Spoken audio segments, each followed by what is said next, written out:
اس کائنات کے اندر جمادات، نباتات اور حیوانات کو پیدا کیا، اور پھر اس کائنات کو 4 اجزاء عناصر اربعہ سے مرکب کیا ہے: آگ، پانی، ہوا، مٹی۔ گویا کہ یہ پوری کائنات آگ، پانی، ہوا، مٹی کا مجموعہ ہے۔ کہیں آگ نظر آتی ہے، کہیں پانی نظر آتا ہے، کہیں ہوا نظر آتی ہے اور کہیں مٹی نظر آتی ہے۔ گویا کہ ان 4 عناصر سے اللہ تبارک و تعالی نے اس عالم اکبر کو مرکب کیا ہے، اور انسان چونکہ عالم اصغر ہے، گویا کہ اس پوری کائنات کو مختصر کر دیا جائے تو انسان بن جاتا ہے۔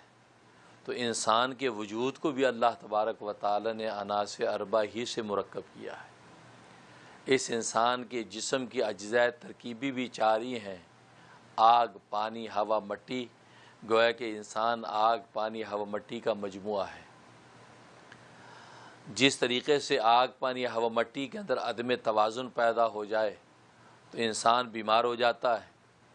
انسان کے جسم کے اندر آگ اگر بڑھ جائے تو اس کو بخار ہو جاتا ہے۔ اگر اعتدال سے کم ہو جائے تو نمونیا کا شکار ہو جاتا ہے۔ اس کے جسم کے اندر پانی بڑھ جائے تو مریض ہو جاتا ہے۔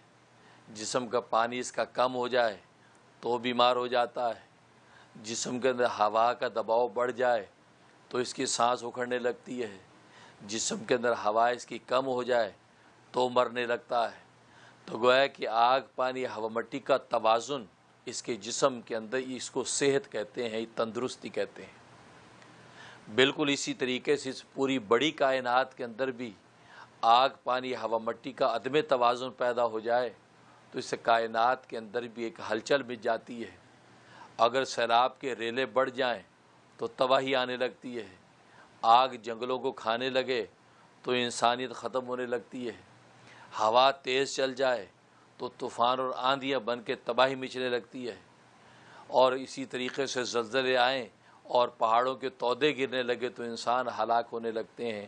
تو گویا کہ آگ، پانی، ہوا، مٹی کا عدم توازن اس کائنات کو تباہ کرتا ہے، اور وہی عدم توازن انسان کے وجود کے اندر پیدا ہو جائے تو انسان بیمار ہو جاتا ہے۔ اسی توازن کو قائم رکھنے کے لیے انسان طبیب سے مشورہ کرتا ہے، تشخیص کرواتا ہے، ہر مہینے ڈاکٹر سے ٹیسٹ کرواتا ہے۔ کبھی اس کا پانی چیک ہو رہا ہے، اس کی ہوا چیک ہو رہی ہے، اس کی وہ مٹی چیک ہو رہی ہے، اس کی آگ چیک ہو رہی ہے۔ گویا کہ ہر مہینے ڈاکٹر اس کے عدم توازن کو درست کرنے کے لیے کبھی پرہیز بتلاتا ہے، کبھی اس کو دوا دیتا ہے، تاکہ یہ چاروں کے چاروں عناصر اس کے وجود کے اندر متوازن رہیں۔ جب متوازن رہتے ہیں تو انسان صحت مند رہتا ہے۔ ویڈیو کے نیچے سبسکرائب کے بٹن پہ کلک کریں، بیل کے آئیکن پہ کلک کیجئے تاکہ ہر نئی ویڈیو کی نوٹیفیکیشن آپ کو مل جائے۔